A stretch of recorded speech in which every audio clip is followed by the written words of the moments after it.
Hey class, hope everybody's doing great today. Today, once again, we're going to be talking about author's purpose. And we've talked about it in the past couple of weeks at different times, but let's review. The author's purpose. Why do authors write? They have one of these purposes, and it's as easy as pie to remember. The P is persuade.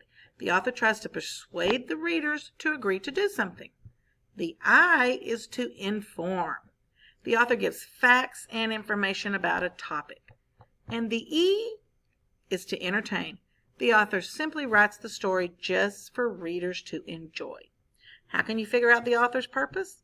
First, look for clues about the genre. Remember genre.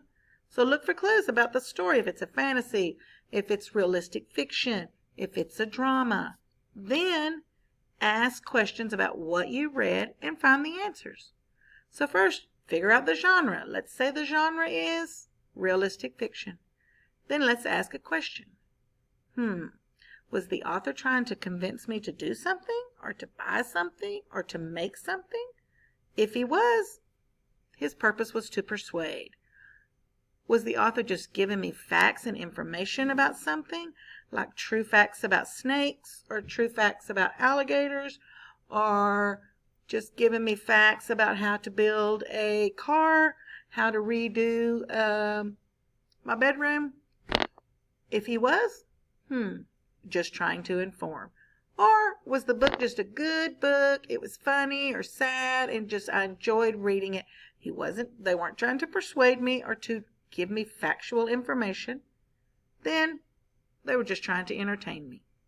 So I'm going to read this little story real quick, and then we're going to do a little exercise on it. And this story is called A Visit to the Butterfly House. So as I read the story, be thinking, is this author trying to persuade, inform, or entertain me?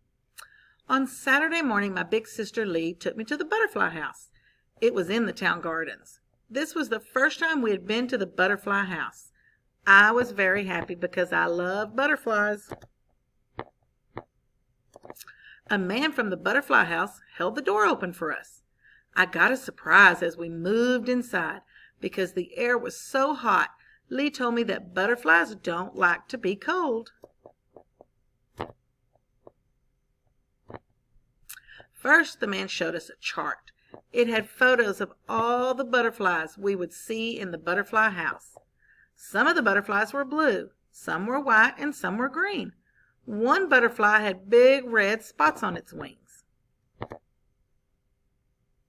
The butterfly house looked like a big green garden. It was much bigger than our garden at home.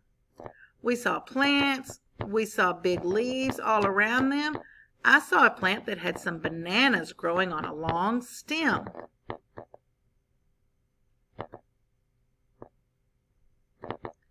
As we came slowly past a little pool, some butterflies flew away. They went up to the top of the butterfly house. But lots of butterflies didn't fly away from us. They just stayed on the leaves of the plants. We could see the lines and spots on their wings. Then a beautiful blue butterfly flew down onto my hand. It sat very still because I didn't want to scare it. Lee took a picture of the butterfly on my hand. I was sad when it opened its wings and flew away.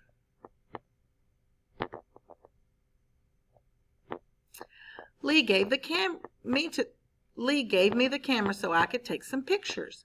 A little boy and his grandma came over to watch us. The little boy laughed when a butterfly sat on Lee's head. We had a very good time today. We liked all the butterflies, but the blue butterfly was my favorite one. So let's think about that story.